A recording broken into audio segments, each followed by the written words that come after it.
Does your height have any factor in how good or bad of a presenter you are? Let's talk about something called cognitive bias. What that means is that we as humans essentially judge other people whether we realize it or not, usually, and hopefully we don't realize it, hopefully it's subconscious, but we judge them based on any number of factors.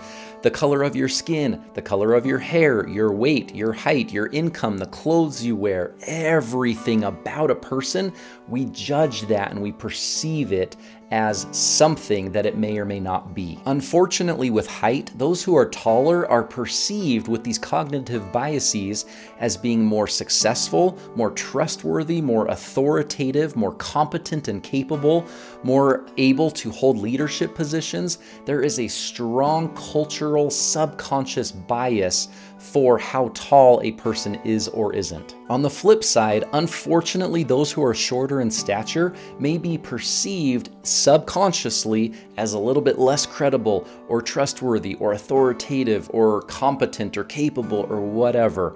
It is an unfortunate fact of human nature to include these cognitive biases based on whatever experiences, something we read, a book, a movie, media, whatever, but they are there and they are good to be aware of. Now let's talk about what's inside our circle of influence versus outside of our circle of influence, meaning what do we have control of versus what we don't have control of. Let's take Michael Phelps as an example. He's the all-time winningest Olympian in the history of the Olympics, greatest swimmer of all time. He's got 28 medals.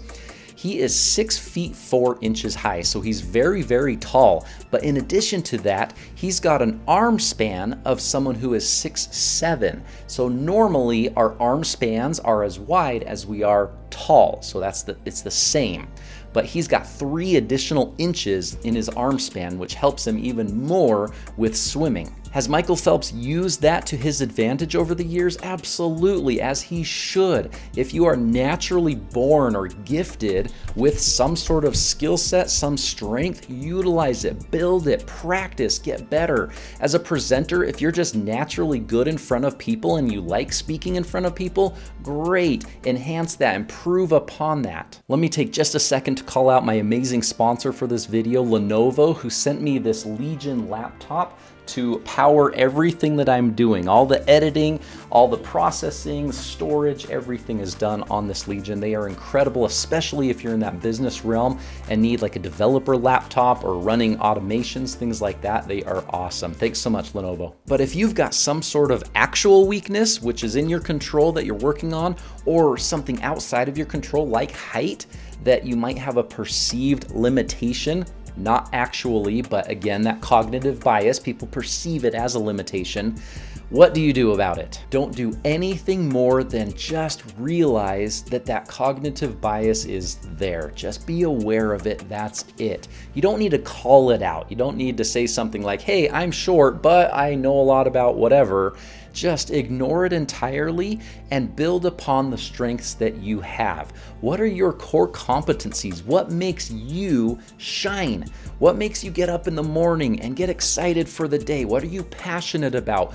Those things that are within your locus of control and that you want to and have a desire to improve upon, my goodness, go after it. Just improve and get better in any way you can. So to finally get back to the original question of, does your height make you a better or a worse presenter?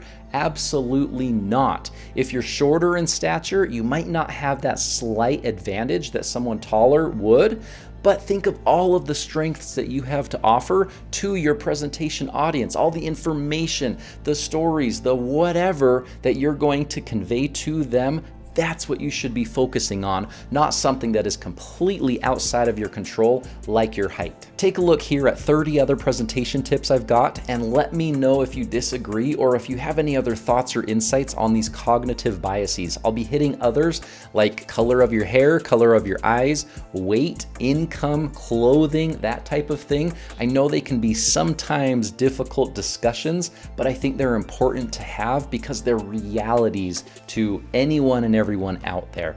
You've got this.